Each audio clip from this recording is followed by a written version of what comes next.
Hello and welcome back. This is video number 3, and we're going to talk about why most one-time offers are not converting.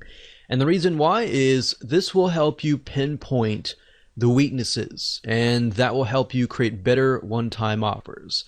So before we can jump in and start mapping things out, you need to understand why they're not converting, all right? So understanding this will allow you to get a better perspective of why your one-time offers may not be converting, so you can make it better. So otherwise, if I just jump straight into showing you how to set up smart one-time offers, what would happen is you would be blindly guessing, and we want you to be successful, all right? So that's why we've kind of mapped this video course out as it is.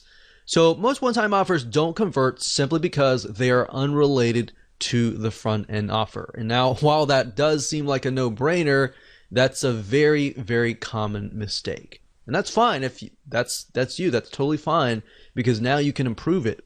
But think about it for just a second. Let's say that you bought a course on how to save taxes. You're presented with a one-time offer, which is another course, which is how to run your business better. All right. And I've seen this. I've seen hundreds of one-time offers, hundreds and tons of funnels, and this has happened.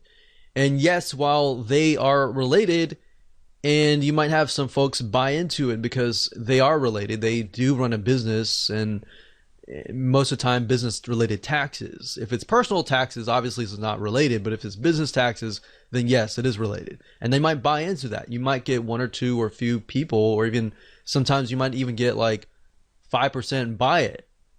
But the fact of the matter is, yes, they are related, and you might have some people buy it, but it doesn't exactly solve the person's initial problem, which is related to taxes, business taxes, let's say.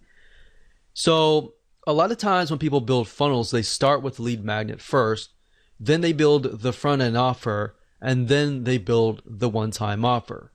But if you think about it, if you do that, it's very, very hard to build exactly what people want.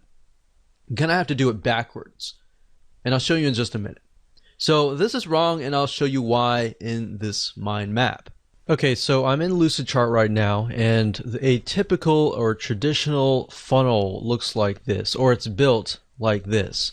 Typically, you start obviously with the lead magnet, and then of course you do a front end offer.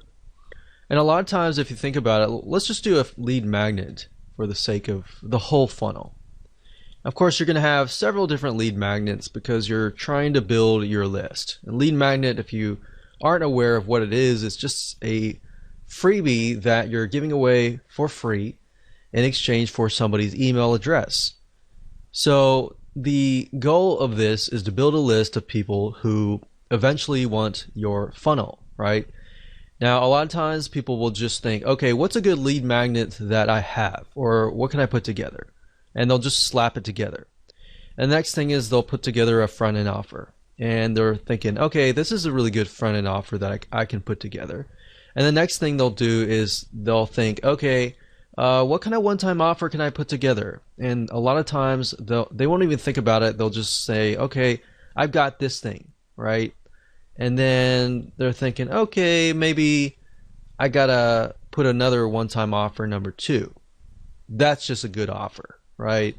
So my point is, not a whole lot of thought is put into it, or maybe there is a lot of thought that is put into it, but it's just random, right?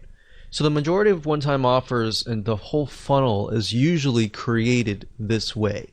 And by doing it this way, kind of in a very random way, this is actually not good for your funnel, because how do you know if the progression from here will lead to here? Meaning, if somebody buys this, how do you know that is going to be exactly related to this, exactly related to this, and exactly related to this? So that's what happens when you move from the front to the back. So with the Smart OTO, we use a different method, which I'll show you in just a minute.